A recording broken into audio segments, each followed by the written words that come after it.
Bonsoir et bienvenue dans Classe du Pacifique. Ce soir, je vous parle des chefs d'établissement du secondaire. Au collège, on l'appelle le principal et au lycée, on l'appelle le proviseur. Mais qu'est-ce qui les différencie? Qu'est-ce que les parents peuvent attendre d'eux et qu'est-ce que vous, les scolaires, vous pouvez attendre d'eux?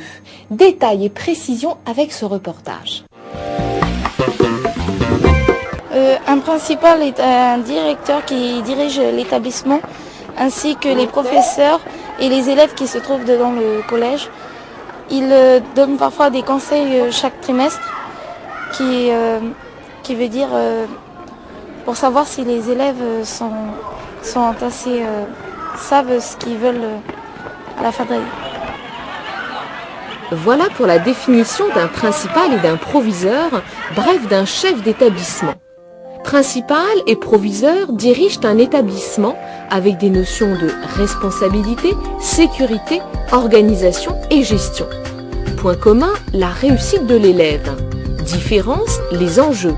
Au collège, on parle d'orientation, au lycée, d'avenir.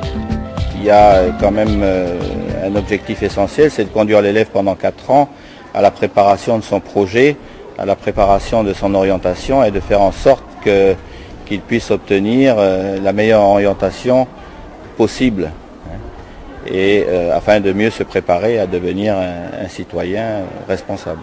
Toute la mission du lycée consiste effectivement à faire en sorte de réaliser ce projet que l'élève a construit lors de son passage en collège. Donc nous sommes effectivement à mettre en œuvre la réalisation effective, matérielle du projet de l'élève.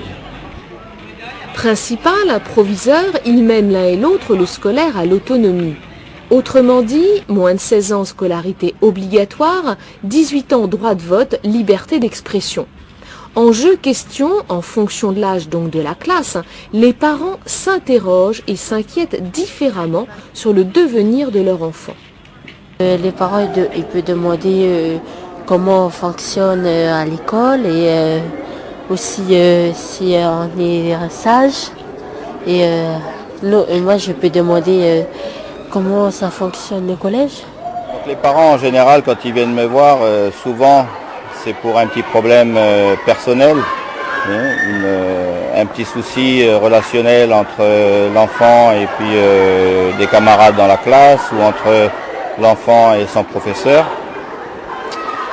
Ou bien parfois un souci personnel mais plus d'ordre familial ou d'ordre privé, un souci à la maison, un changement d'adresse, un changement de conditions familiales, donc voilà des raisons de cet ordre-là. Sinon également des raisons plus motivées par le devenir de leur enfant. L'angoisse aussi des parents de laisser leurs jeunes enfants dans des collectivités qui sont par exemple de grands établissements avec 1200 élèves. Donc c'est quelque chose qui suppose que le parent doit être rassuré aussi, que dans l'établissement, il y a des gens qui sont responsables, qui encadrent, qui sont là pour faire en sorte que l'enfant soit le mieux possible. Au lycée, ce sera tout à fait différent. Ce qui va s'engager, c'est l'avenir. C'est quelle voie de formation pour ensuite obtenir un emploi, un métier. Donc, quelle stratégie mettre en œuvre pour pouvoir diriger sa formation pour en obtenir, disons, le bénéfice le plus adéquat en fonction de ses capacités. Donc, vous voyez, donc, ce sont des choses qui sont tout à fait différentes. C'est-à-dire qu'on est d'un côté dans beaucoup plus d'inquiétude au quotidien. Et de l'autre côté au lycée, beaucoup plus dans l'anticipation de ce que sera l'avenir de leur enfant. Président du conseil de classe, le chef d'établissement prend aussi les décisions d'orientation. Il reçoit les familles pour des problèmes scolaires ou personnels et travaille en partenariat avec les parents. Éducation et culture étant indissociables.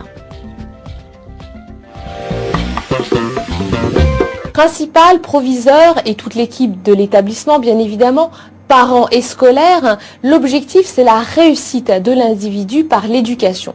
Alors pour en savoir plus sur l'éducation, il y a le net en général et nos 2 sites en particulier, cndp.fr et cdp.nc. C'est sur ces adresses que je vous laisse, passez une bonne soirée et rendez-vous lundi prochain aux alentours de 18h50. Bonsoir.